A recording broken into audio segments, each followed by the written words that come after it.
Amen, amen. I say to you, one of you will betray me. Imagine in our gospel today, Jesus eating with his disciples. And he just announced, one of you will betray me. And he just announced, one of you will deny me. And there's a change of mood, from warm meal to the chill betrayal and denial. But if you look at Jesus, what is very interesting is that he remained calm. He knew that someone will betray him. He knew. But he looked at them with love. He looked at Judas with love. He looked at Peter. He did not judge. Wala siya nasuko, kundili padayon gihapon. Ang iyang paghigugma, wa gyud na usab. Bisan si Judas nilakaw na para ibaligya siya. Pero kung atong tan-awon, nganong gihimo man ni Jesus? Nga naman siya gahom, unta i-control ang tanan. All is under control. Pero he just let it happen. Ano man. Someone asked me, who killed Jesus? Kinsa ba gyud ang nagpatay ni Jesus?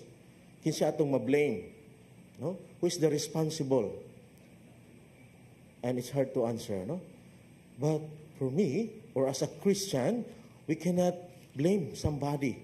We cannot blame Judas who betrayed Christ, or Peter. We cannot deny, we cannot blame, we cannot accuse Pilate or the Romans, the one who crucified him, or the Jews, the Sanhedrin. We cannot. We cannot blame somebody. But if you look at Jesus, he himself, he offered himself. Siya mismo gihalad niyang kaugalingon. Ingon ni St. Paul, Jesus, though he is in the form of God, something to be grasped. Rather, he emptied himself. He emptied himself and took the form of a slave, being born in the likeness of us. He was slave and obedient, even death to the cross. Wow, that could explain. Si Jesus mismo, siya ang nihalad siyang kagalingon. So, as a Christian, dili ta makablame sa mga Hudiyo, sa mga Romano, or kinsa yung nagpapatay kang Jesus. Yun. Atong sure nga ato ang mahimo karon nga ang Ginoo mismo nahigugma kanato. Kung naman tayo ma-blame sin, we have to blame the sinners. The sin itself. Because Christ himself, he loved the sinner, but he hates sin. Imagine the adulterous woman caught in action. What Jesus said? Neither I condemn you. Me too, I will not condemn you. Go and sin no more. Wala siya. Take note, Satan is from Hebrew word Satan, means in English, accuser. So kung magsigira tag-accuse sa usag-usa ka nato, mag-away ta. So, take note, Muna mga igsuon, kung atong tanawon, kitang tanan, disciple ni Kristo, there is Judas in us. There is Peter in us also. In our gospel today, Judas, he exchanged Jesus for something, for money, for power. And when we look at in our neighbors, our co-follower of Christ, there is Judas in us. And there is also Peter. Peter, he said in our gospel today, Lord, I will die with you. Lord, why? How come I cannot follow you? I will lay down my life for you, Lord.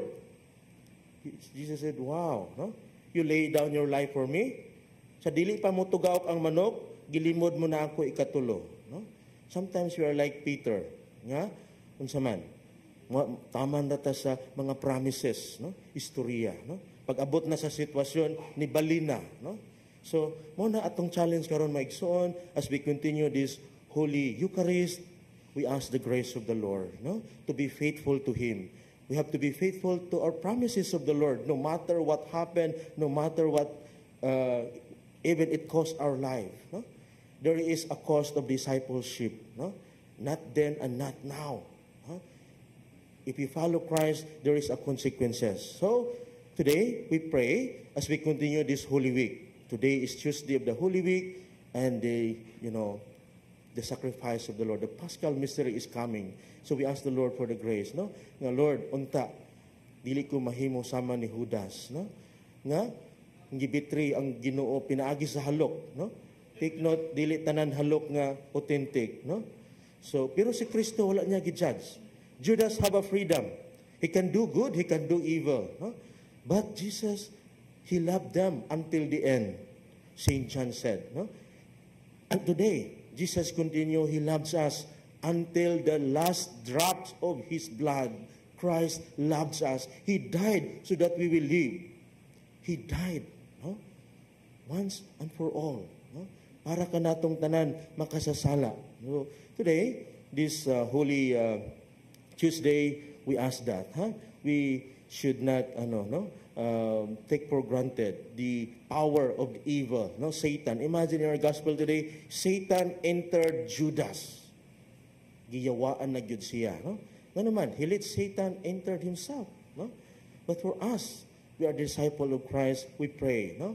Nga dili ta matintal, no? Sa kwarta, sa gahom, di ta matintal kung bisan kinsa, no? We stay faithful until the end, no? Because, we are just pilgrims, no? Even Jesus, wa niya gitalikdan ang Jerusalem, no? He knew that he will go to Jerusalem and he will die. But he himself offered, no? Gusto niya mamatay sa Jerusalem. But take note what happened. If we fast forward the situation, he was kicked out from Jerusalem. He died outside Jerusalem. He died at Calvary. But he cried many times. He said, Jerusalem, Jerusalem, if only you would knew. If only you would know. Kung nasayod ka pa lang, kung unsa kita kaghigugma. So today, we pray for the Lord, for the grace, no? Gihugma ta sa Ginoo until the end. He loves us until the last drops of his blood. Amen.